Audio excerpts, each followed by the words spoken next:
అందరికీ నమస్కారం. This is Suryakumari. Welcome to Surya journal. ఆ అనే అక్షరంలో అమ్మ, నా అక్షరంలో నాన్న కలిసి అన్నగా వరమిస్తూ భక్తుల మదిలో సత్యదేవుడిగా నిలిచాడు.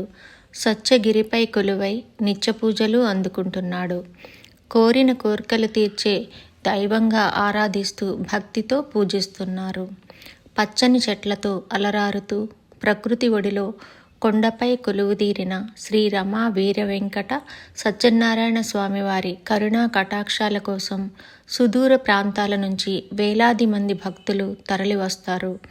ఎన్నిసార్లు దర్శించుకున్న తనివి తీరని దైవం ప్రశాంత వదనంతో నీకు నేనున్నాను అంటూ అభయం ఇస్తున్నట్లు కనిపించే స్వామివారి దర్శనం కోసం భక్తులు బారులు తీరి కనిపిస్తారు.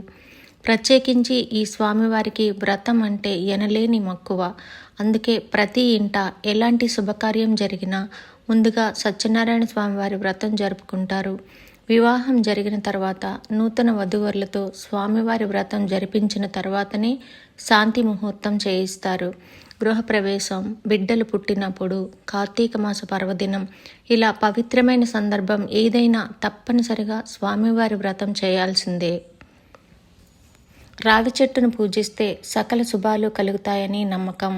భగవద్గీతలో శ్రీకృష్ణ పరమాత్మ వృక్షములలో రావి చెట్టు నేనై ఉన్నానని ఉద్ఘాటించారు. అందుకే శ్రీ మహావిష్ణు స్వరూపమైన రావి వృక్షం పూజనీయమైంది. సత్యనారాయణ స్వామి వారిని దర్శించుకున్న భక్తులు ఆలయ ఆవరణలోని రావి చెట్టు వద్ద ఆవునేతితో దీపాలు వెలిగించి 3 ప్రదక్షిణలు చేస్తారు. వారి మనసులో కోరిన కోరికలు తప్పక నెరవేరుతాయని భావిస్తారు. అనుకున్న విధంగా కోరికలు నెరవేరాక మళ్ళీ దీపాలు వెలిగించి మొక్కు చెల్లిస్తారు.